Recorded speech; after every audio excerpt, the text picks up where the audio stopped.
Hello दोस्तों, कैसे हो आप सब। स्वागत है आपका हमारे यूट्यूब चैनल पर। आज हम बात करेंगे असफलता से सफलता की कहानी के बारे में। ओके। जैसे आपने देखा होगा कि अभी परीक्षा परिणाम का दौर चल रहा है। 10वीं 12वीं की परीक्षा परिणाम आ रही है। कुछ बच्चे तो बहुत अच्छे अंक से पास हो गए और कुछ बेचारे फेल भी हो रही है। और जो परीक्षा परिणाम आता है, अगर किसी छात्र को कम अंक मिलते हैं तो उनमें से कुछ विद्यार्थी निराश और अवसाद में चले जाते हैं और सोचने लगते हैं कि अब तो सब कुछ खत्म हो गया, अब तो भविष्य अंधकार में आ गया। इसलिए आज मैं आपके लिए लेकर आया हूँ failure to success stories of successful people in Hindi. Okay.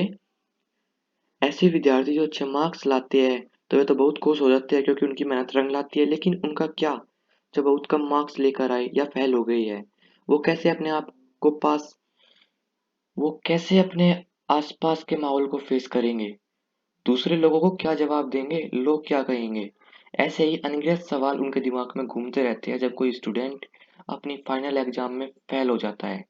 लेकिन मेरा सवाल ये है कि वो कागज का एक टुकड़ा जिसे हम रिजल्ट या मार्कशीट कहते हैं, वो कैसे हमारे आने वाले भविष्य को तय कर सकता है।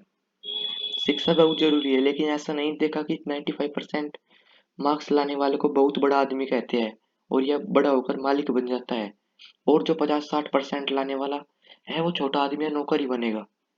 एक व्यक्ति की सफलता उसके परीक्षा परिणाम पर निर्भर नहीं करता है।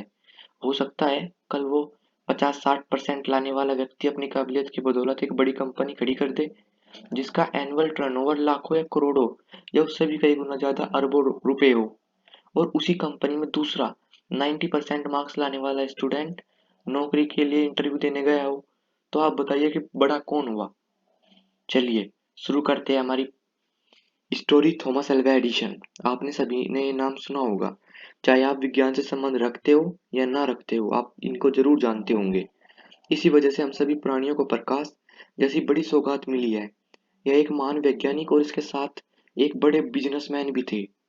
थॉमस एल्वा एडिशन ने कई बड़े आविष्कार किए थे, जैसे लाइट बल्ब, फोनोग्राफ, एटसेट्रा। साथ ही इनको hall of fame of great America 1960 से भी नवाजा गया। लेकिन क्या आप जानते हैं कि बचपन में वे बहुत ही मंदबुद्धि या यूं कह लो कि पढ़ाई में बहुत ही कमजोर छात्र थे। एक बार की बात है, जब एडिशन स्कूल से घर आए और एक पर्चा अपनी माँ को देते हुए कहने लगे कि टीचर ने कहा है कि ये पत्र तुम अपनी माँ को ही देना। एक बार की बात है, ध्यान से सुनना इस लाइन को दोस्तों। एक बार की बात है जब एडिशन स्कूल से घर आए और एक पर्चा अपनी माँ को देते हुए कहने लगे कि टीचर ने कहा है कि ये पत्र तुम सिर्फ अपनी माँ को ही देना। जब माँ ने पत्र पढ़ा तो माँ की आंखों में आंसू आने लगे। माँ रोने लगी। माँ के आंसू देख एडि माँ के आंसू देख एडिशन अपनी माँ से पूछने लगा कि माँ, ऐसा क्या लिखा है इस पत्र में जो आप रोने लगे। तब माँ ने कहा कि इस पत्र में लिखा है कि आपका बेटा पढ़ाई में बहुत होशियार है और हमारा स्कूल उसके सामर्थ्य के आगे कुछ भी नहीं है, और हमारे स्कूल में इतने अच्छे टीचर्स भी नहीं है जो इसको पढ़ा सके, तो कृपया करके आप इसे खुद ही पढ़ाइए। साल बीत गए और थॉमस एल्वा एडिशन सदी के महान वैज्ञानिक और आविष्कारक बने। किसी काम की वजह से एक दिन वे अपने पुराने संदूक में कुछ ढूंढ रहे थे, तो उसमें वही पुरानी चिट्ठी मिली जो टीचर ने माँ को देने के लिए कहा था। जब एडिशन ने उसको पढ़ा तो वो जोर जोर से रोने लगे, क्योंकि उस चिट्ठी में लिखे था कि आपका बेटा बहुत ही ज्यादा मंदबुद्धि है, पढ़ाई में बहुत कमजोर है, हम इसे आगे नहीं पढ़ा सकते। अब से इसे आप स्कूल में मत भेजना, इसे स्कूल भेजने की कोई जरूरत नहीं है। इसके बाद एडिसन ने अपनी डायरी में लिखा कि कैसे एक माँ ने अपने वचन से मंदबुद्धि बेटे को सदी का महानायक बना दिया, महान वैज्ञानिक बना दिया। तो देखो आपने कि कैसे एक विद्यार्थी को यह कह के स्कूल से निकाल दिया गया कि ये मंदबुद्धि है, इसे हम नहीं पढ़ा सकते, और आगे चलकर यही विद्यार्थी एक महान वैज्ञानिक और आविष्कारक करता बनता है।